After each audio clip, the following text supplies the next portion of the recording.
Hey everyone, and welcome back for another deep dive. Today we're going to be really getting into this idea of computation. We're going deeper, asking, like, what is computation? Yeah, And we've got some really interesting sources for this deep dive. definitely. First up, we're going to be talking about Brian Cantwell Smith. He's a philosopher who spent decades, literally decades, trying to figure out this whole what is computation question. Yeah, he really dug into it. And then we're going to be talking about this article from the Santa Fe Institute. Oh yeah, those guys always have some interesting thoughts, for sure. Let me tell you, their ideas are, well, they're really going to bend your mind a little bit. Get ready for reality as an Ouroboros. You know, a snake eating its own tail. All right, so I'll be honest. I used to think computation was this pretty straightforward thing. Yeah, I think a lot of people do. Like ones and zeros, doing their thing, The usual. But after digging into it, I'm realizing it's way more nuanced than that. Oh, yeah, for sure. There are these explanations of computation we hear all the time, like it's all about symbols or it's just information processing. And, those aren't entirely wrong. Right. But Brian Cantwell Smith, he was comparing these theories to his own experience as a programmer. Oh, interesting. So he had that practical background to test these ideas. Exactly. And, well, what he found was that these simple explanations, they kind of fall apart. Interesting. They don't quite hold up when you really scrutinize them. Yeah, they all fall a bit short. So, okay, let's break down some of these common explanations. Yeah. Let's start with this formal symbol manipulation idea. What is that all about? So imagine a computer as like this really fancy calculator. Okay. But instead of just numbers, it can work with letters and symbols too. Okay, I'm with you. That's basically formal symbol manipulation. And while it's true that we use symbols to write code, Smith argues that the programs that actually run on a computer, they're not actually operating on those symbols at their core. So it's like we're using one thing to represent another. Right, it's the representation versus the actual thing. I see. So it's like using a program to design a house. Exactly. The software uses all these symbols and plans. Blueprints and all that. But the actual house, it's not built out of those digital symbols, right? Precisely. That's it. You got it. Okay, so there's more to it than just symbols. What about this idea of effective computability? That's the one with the Turing machines, right? That's the one. Okay, so Turing machines, they're super important for understanding the limits of what we can compute. Right. But Smith argues that this whole view of computation, it misses this very crucial element, and that's meaning. It's too focused on the mechanics. The how it works rather than the why. Exactly, like a super complex clock. It's all about those gears turning, cause and effect. But there's got to be more to computation than that, right? That's what Smith argues. It can't just be about the mechanics, no matter how complex they are. Right, there's got to be something more. And speaking of more, what about this whole information processing idea? You hear that everywhere these days. It's a popular one, but it kind of stumbles when you try to actually define information. Oh, that's interesting. Because we throw that word around all the time. We do. But what does it really mean? Smith, he uses this example. Imagine you get really bad news about someone you love. Oh, wow. Yeah. In that moment, you're not thinking about the information, like the data points, right? Yeah. What matters is the meaning you give it. The emotional weight, for sure. Exactly. And Smith points out that even within this idea of information, there's this other distinction. Okay. There's the semantic view, which is all about meaning, and the quantitative view, which is just about the amount of information. Like how much information there is. Right. And he says that neither of these fully explains computation on its own. So we've got meaning on one side, quantity on the other, and it's somewhere in between. Kind of, yeah. It's messy, right? Definitely not as simple as we might think. Okay, one last explanation to tackle digitality. Ah, yes. The zeros and ones. Exactly. It's like the foundation of how we think about computers. It is fundamental. But Smith sees it more as a tool. A really powerful tool. A means to an end, not the end itself. Exactly. We take this messy, complex world and represent it in this really simplified binary form. To make it manageable for computers to work with. Yeah, but then what do? We build all this complexity back on top of that digital foundation. Trying to get back to that real-world complexity that we simplified in the first place. It's fascinating, isn't it? It is. So if all these explanations are missing something, where do we even go from here? Well, that's where this article from the Santa Fe Institute comes in. Oh, right. The Ouroboros folks. Yeah, they have this idea. They call it the Ouroboros model. Okay. The Ouroboros model, hit me with it. So picture a snake. Right. But it's eating its own tail. I'm picturing it. Right. So that's the Ouroboros. And they're saying, imagine that snake represents all of reality.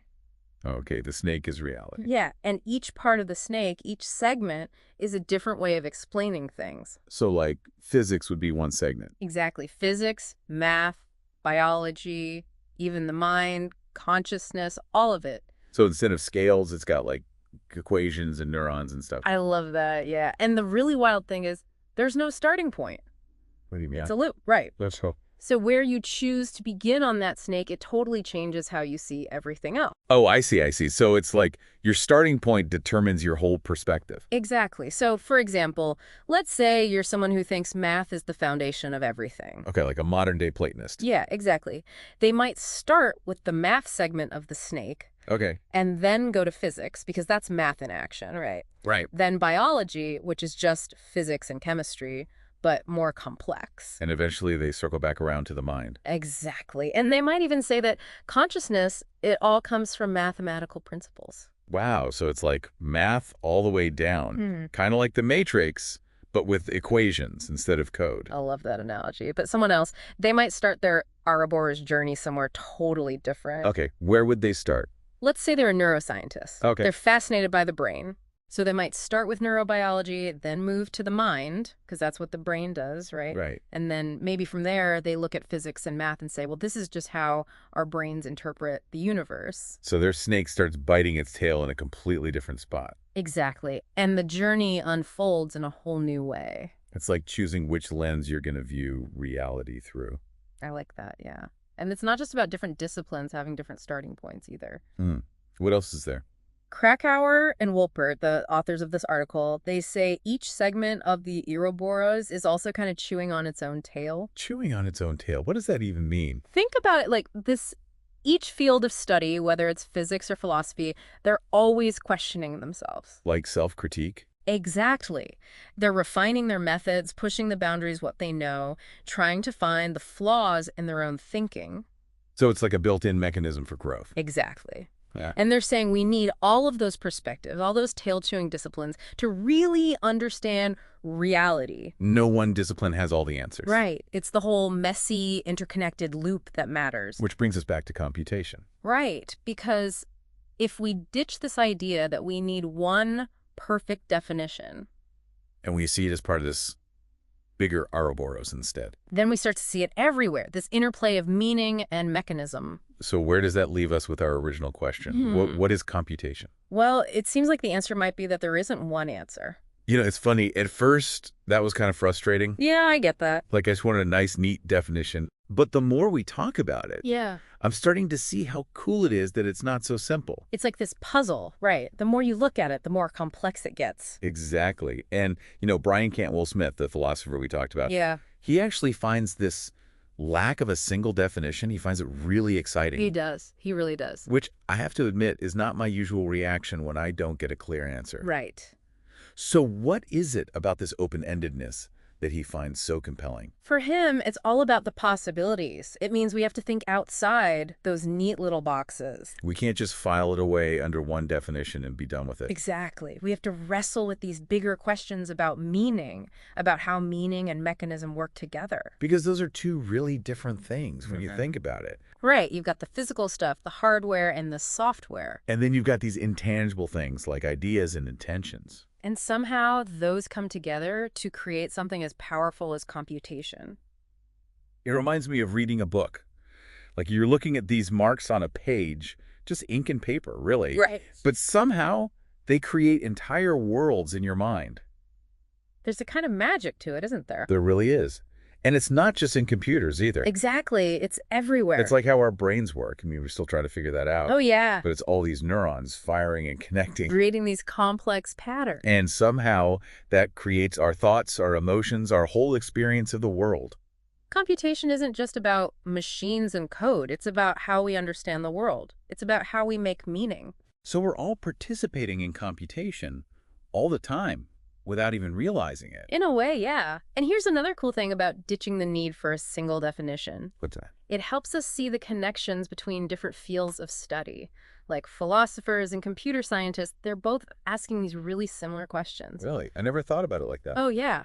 They're both interested in meaning, in representation, in how we model reality. It's like they're each looking at a different part of the Ouroboros. Exactly. And when we start to see those connections, that's when things get really exciting. Because it means that computation isn't this isolated thing tucked away in our devices. Right. It's part of this larger web of meaning-making that connects us all. I like that. It's all connected. So, as we wrap things up here, it seems like the big takeaway from our deep dive into computation is that maybe, just maybe, the most interesting questions are the ones without easy answers. And that the search for those answers can lead us to some pretty amazing places. It certainly has today. Thanks for joining me on this deep dive. My pleasure, as always. And until next time, keep those minds curious, keep asking those big questions, and keep exploring the fascinating world all around you.